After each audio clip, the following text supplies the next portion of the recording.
Hi guys. So this is my spirit wheel. I really struggled with what to do as a form of self-expression. I am not an artsy person, not a creative person, and if we're being honest, I don't really enjoy that stuff.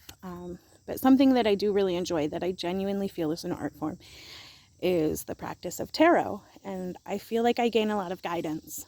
So I thought it would be interesting to speak to my deck and to lay them out in the position of the Celtic spirit wheel and to see what it told me. So that's what I did for my spirit wheel.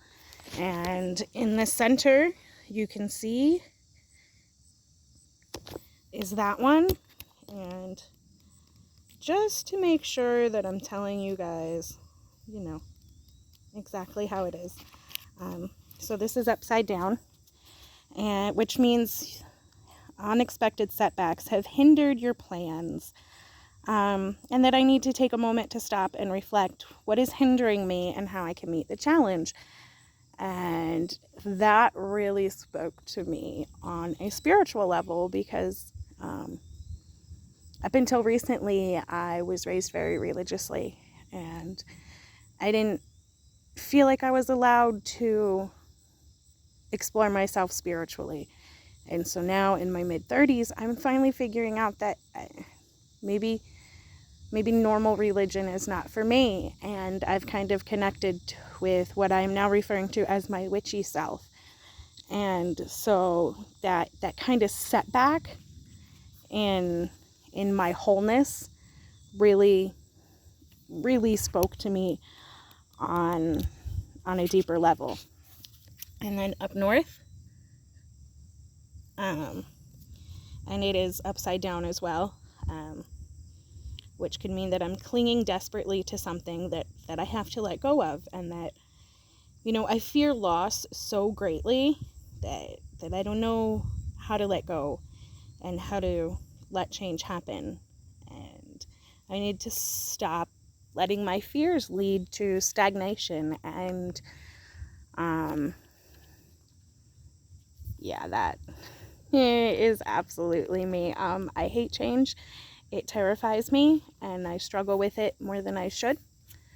And so that was really eye-opening too. And it's ironic that that's in the place of battle, because it's such a battle for me to let go of things, even when I know they need to be let go of. So it's something that I'm working on, is the realization that finding my inner peace means I have to let go of things and people that aren't good for me, even if it hurts.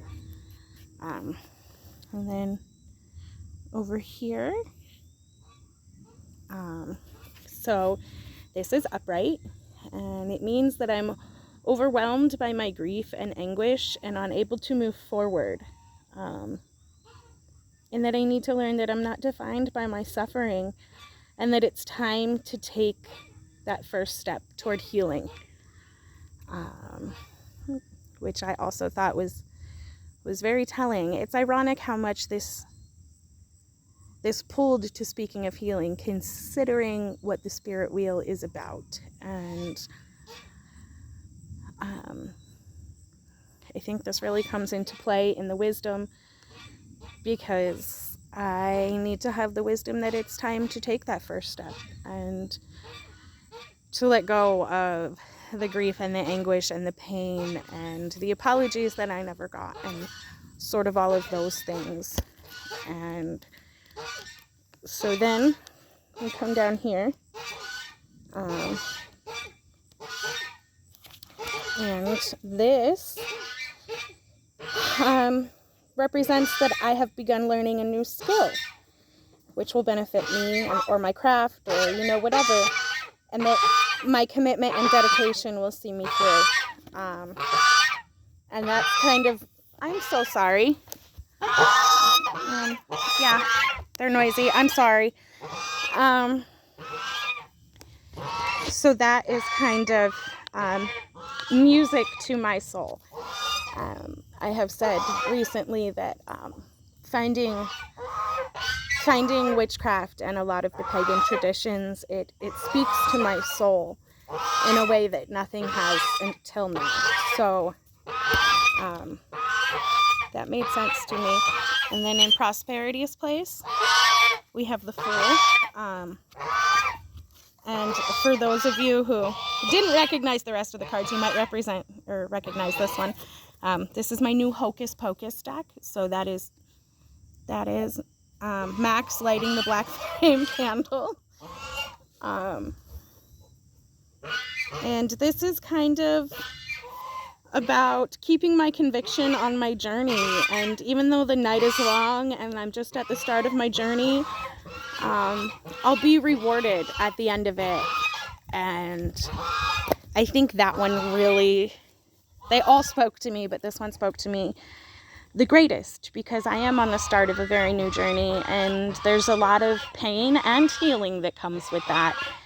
And so I know this isn't the most creative thing in the world compared to what a lot of you guys will do, but I was really surprised how much the cards connected with what this assignment is about and with what I personally am going through. So I decided to stick with this as my spirit wheel, and I hope that you guys enjoy it. And I'm so sorry about my noisy animals.